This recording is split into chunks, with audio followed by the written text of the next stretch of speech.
So to put it in perspective, I'm going to tell you my story. I've been an epileptic since 8 months of age, on and off, let's put it that way. But it still didn't stop me. When I lived in Northern Ontario as a child, I went in the woods, I fished, you know, I definitely loved nature, going outside, swimming in lakes, all those kind of fun things. Okay. Well, about 4 years ago, I had brain surgery to work on the epilepsy, and they were going to take a little piece of my brain out. Now, my balance has never been great, but they told me that one of the side effects might be problems with balance. Well, needless to say, that showed up. Okay. And it was so bad that I couldn't walk anywhere. As I told people, I knew what it was like to be possessed because I'd be walking along down the sidewalk and all of a sudden I would be walking on a diagonal. My brain saying go straight, but my brain would be saying go on a diagonal.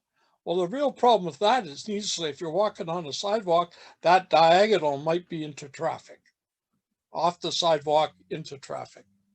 Now, there was a solution. I stopped, closed my eyes, waited about 30 seconds, and then went again. And it was okay to the next time it decided it wanted to go on a diagonal.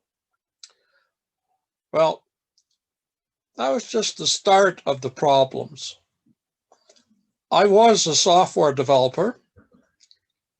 So, two key abilities there: the ability to concentrate, the ability to hold things in your short term memory. Well, those started to be a problem. So, needless to say, I went to doctors and I explained what was going on. And of course, they had to watch me and test me. But they decided that because of the issues with walking and memory and all that, that I was disabled. They said, your problem is your brain is, since the little bit of surgery, has not repaired itself. So these are now, and it's considered disabled. For example, I got a bus pass for disabled people. I had no problems getting it. And let's put it this way, I had put an alarm on to go off at 11:45, so I'd be sure to be up and about, uh, then make this on time. Um, of course, I was already up and about, but just to make sure. Where before, I just leave it. Yes, this is happening. My brain would remember it all. Now, how does this deal with your questions? Well, needless to say, mobility is now an issue. That's the second mic. Before it wasn't. Now, since mobility is an issue, I can't go exploring like I used to. And one of the things that this COVID has done is I have to be a stay-at-home mic, which I know in the city you never think of places except parks to explore, but there are cemeteries too. I always like going into cemeteries because you'll see a name in your town or whatever that you may not recognize, but then you do a little bit of research. It's really cool. Like, I don't know whether you know, but there's a family that came up to Kitchener-Waterloo during the Underground Railway times, and a mother and two children are buried in Mount Hope Cemetery. And their story is really neat because they came up, they set up a candy store, they were supported by the community. Um, Now, sad part, her husband vanished with another woman, but this is always something that's kind of neat because it's sort of like, I always like the feeling that I'm getting inside somebody. And that's one way, you know. And if you know some of the people that are in the cemetery, like mayors and things like that, it's so much better because you start getting a feeling of the town that you live in. And I've also known this town to be pretty good because ever since I became disabled and you have to use a walker to get around, not just to keep me walking straight, but to keep me walking upright. As I tell people, it keeps me, instead of being horizontal, it lets me be vertical. The interesting thing about that is I've had a number of falls, and this town, people will stop what they're doing to help me get up. I've even had cars stop and the driver get out, walk over to the sidewalk and help me get up. I think that's awesome. Now, since I'm a stay-at-home guy now, because of the COVID, there aren't many opportunities for that kind of thing to happen anymore. But I live on a fairly busy little street, so there's still lots of traffic, but not as much as there used to be. I still like to get out, even if all it is to go to the grocery store nearby. But there isn't the people there. I fell once in Central, and their first words out of anybody's mouth in there, and happened to be an employee, said to my wife, because she was with me, should we call an ambulance for him? She says, no, we'll help him get up and he'll be fine. Okay, and that's the truth right now. But the story of the two mics is important because I'd like people to think about, well, you may be feeling perfect right now. Tomorrow it could change and you'd become disabled.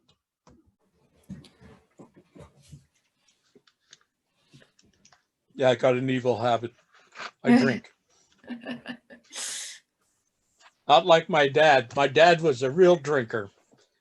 He called me up. This is about a year before he died. He used to drink a 40-pounder of whiskey a day. Oh my word. Okay. Because I know that in high school, I was on first name basis with the people in the liquor store. Because I used to go and get it, which was really good. The drinking age was 21, but I was 16. They didn't mind giving it to you? Interesting. Yeah, that's the kind of thing. And so, but he called me up about a year before he died and he told me, Mike, I cut back on my drinking. And I said, oh, that's good. I'm glad to hear that. He says, yeah, I don't drink 40-pounder a day anymore. I drink 226ers. So I got proof alcohol messes up with your brain. I don't know about you, but 26 times 2 is bigger than 40. Mm-hmm, mm-hmm. That was what my math got me to. Mm-hmm. So you have some more questions, I think? Yeah, well, I was just trying to get across to people, okay, that you're not disabled, but you could be really quick. Yeah. Okay. And you should live your life with respect to people who are disabled and show a little bit of understanding. Yeah. Right. And because it might be you tomorrow. Yeah. And like, I never had any real problems with anybody who was disabled, but that's the way I am. Since I've become disabled, I've met people who automatically assume I'm disabled. Well, you must be stupid. Mm. Well, I'm not stupid. I just have problems with memory and deep concentration. But when I want to concentrate, if I take it in chunks, I'll get the message out. Yeah. Okay. So. Thank you. Okay. And I really, really want to impress upon people that you could go from normal everyday life that you think of to one that's radically different in 24 hours. Yeah, exactly. And how would you compare that to, people who have never experienced something like that to now they've experienced COVID? Do you think there's a similarity there? Yes, quite a bit. I can see that point that a lot of the things that people have had to do because of COVID are things that I had to do because things in my life changed drastically. I went from a self-employed programmer to not doing anything, where I had applications all over Kitchener-Waterloo, from a small little company to into like places like Walker Exhaust and big places like that. So it was like uh, night and day. Like with COVID, uh, I probably still would have had to keep in the house because I'm in one of the uh, what they call at risk group. I don't feel much at risk, but my family thinks it's true. So I behave myself, which is hard. As you've learned about me, like my main philosophy in life is only dead fish go with the flow. So I I don't go with the flow at all. So the thing that I'm getting at with COVID is it's not a case of I can get up and go. Like I use the transit system to get around town, but before I just get up and decide to go. I know what time the routes are that I use. But now, because of COVID, there have been times where I go to my regular stop, not expecting any issues, and the bus driver stops and says, "I'm sorry, but I'm full according to COVID regulations." Mhm. Okay. And you know that you look at the bus, it's not even half full in reality, but I understand where they're coming from. But it's still like I said, it cramps what I can do. Yeah. And as I said already, it has cramped when I can do, you know.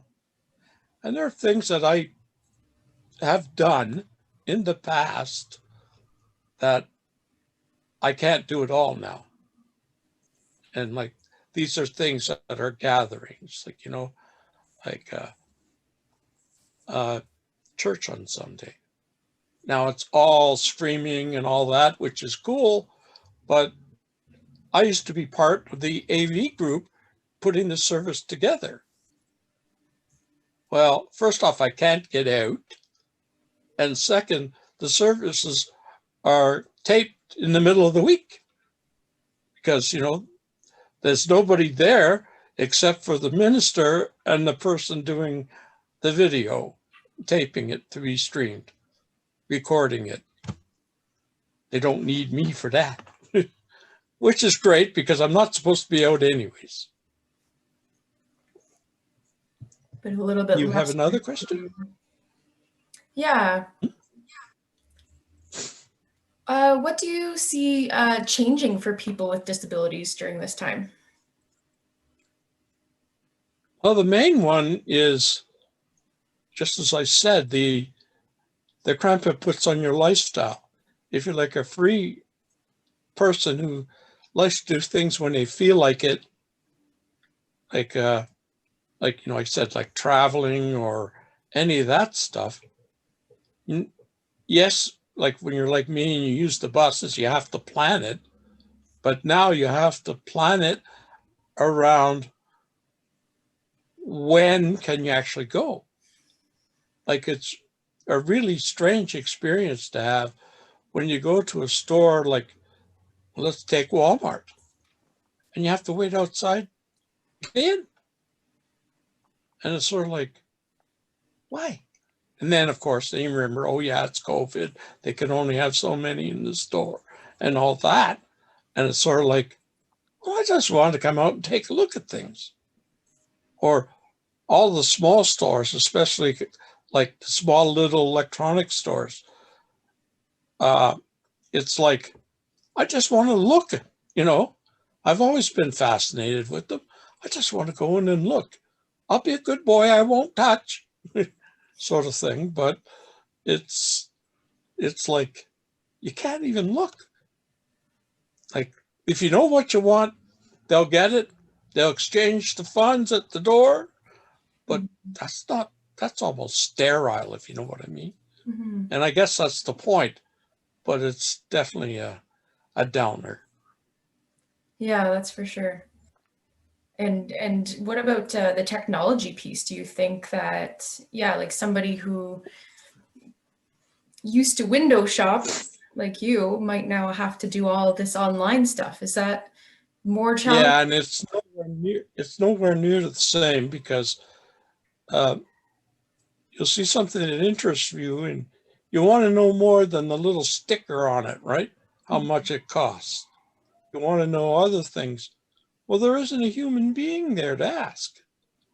Like when you're online, well, they say, well, there's Google. It says, I like interfacing with people. So, uh, and as I tell the kids that are complaining about doing all this Google work for their homework, well, for me, the Google was the public library, Mm, and I had to walk to it and look at these stacks that have these little cards in them. That's how I did my research. And it was like, really? I says, yeah. And we used to have to walk through deep snow both ways, going and coming home. And of course, I can't get anybody to believe that anymore. But hey, doesn't hurt that. Throw it out there. There's one thing about COVID with the big pile of taking hold of toilet paper. Okay. The one that those kids can tell their kids is that it was so bad that people were running out of toilet paper. So you had to use your front lawn and scrape your butt that way. That's why we hoarded toilet paper.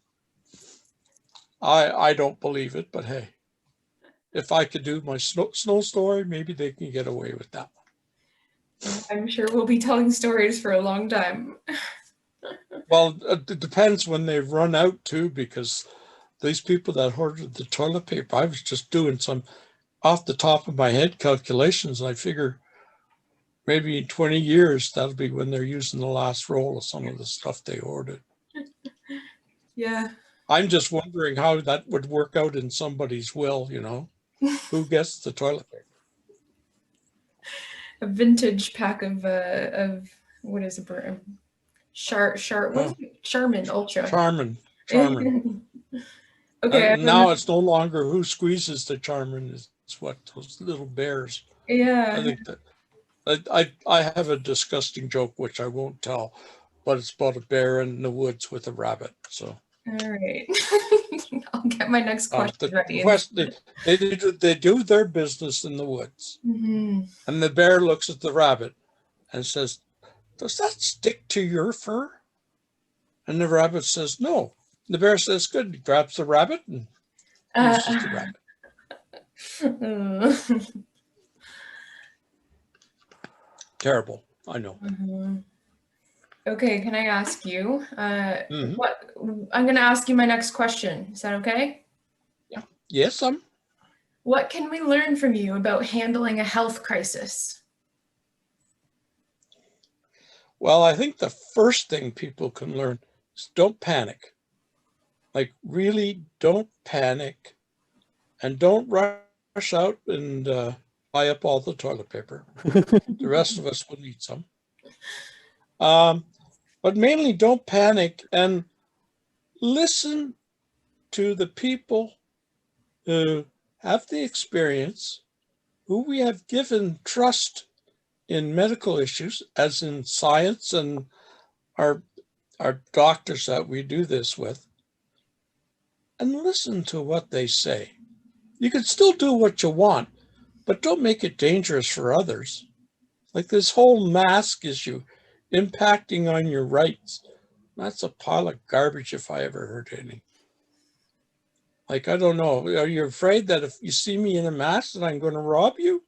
Like go robbing in the bank, with the mask on and stick them up everybody. But nah, I got better things to do. And I do have a science background. Like I did spent a few years at university, and actually it's perfect science because it was biology. Okay. But even without it, it's just a matter of God gave you a brain, use it. He never said turn it off. So what does that mean for COVID? well, Using simply it means is like if they're talking about how it spreads and they make a comment about a mask that can help you, but also help others, then what's the right thing to do? It's a no-brainer. Wear the mask. And for those that have health issues, it's understandable that they won't. And for those who don't like the way masks fit, do a little bit of research again. They got these little cone type things that fit under the mask that holds it off your face. You know, like so the mask isn't crushing your face. Yeah, So there's all like kinds of things these days to be you just have to comfortable. look. Yeah, Yeah. And you will find them online too if you can't get out and about. totally. What does resiliency mean for you, Mike? Well, when I think of resiliency, I think of two things. One, that you have some sort of plan in place first. Okay. Now, nobody can plan for a pandemic, but everybody can plan for some drastic change. Because, like, pandemics are drastic change, but you really can't plan for them. And the second thing is uh, resiliency means that you stick to your beliefs in the sense that as long as they're not harmful for somebody else and they help you, you can stick to them. It's it's a case of not only don't panic, but don't give up. Like some people, the minute something like this happens, is they just want to run and as an ostrich hide their head in the sand, and all that does is suffocate you. So if you hide your head in the sand, how are you going to breathe, right? So if you think about things in that kind of manner, the biggest thing is, as I said earlier, use your God-given brain. Great advice. Yes. Mike, my next question is about the Disability and Human Rights Group. Yes. Why is the DHR important to you? Well, when I first came back after my operation and the concentration, I don't know whether you realize, but I've been involved in community initiatives for quite a while. Everything from HUG, and of course, being one of the founding church for Out of the Cold, being involved in the construction of supportive housing in Waterloo.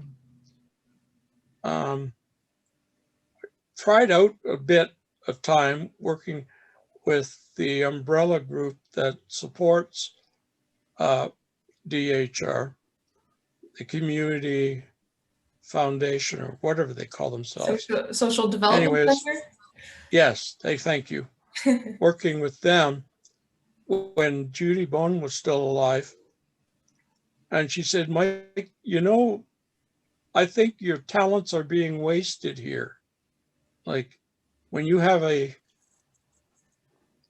definite thing in front of you, you tend to run with it.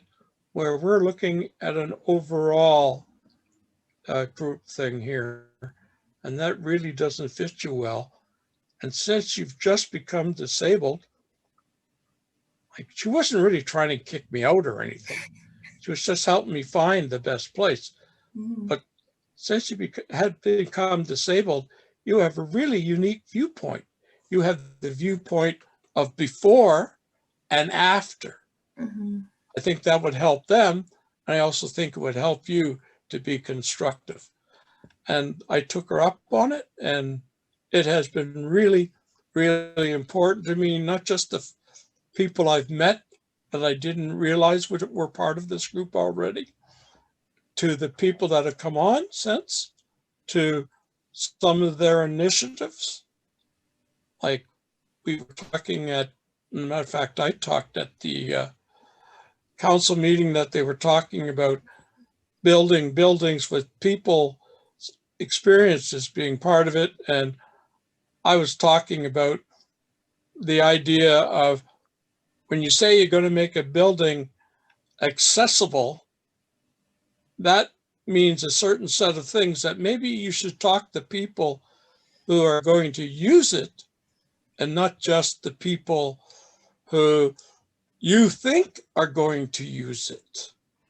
It's like the Waterloo Rec Center.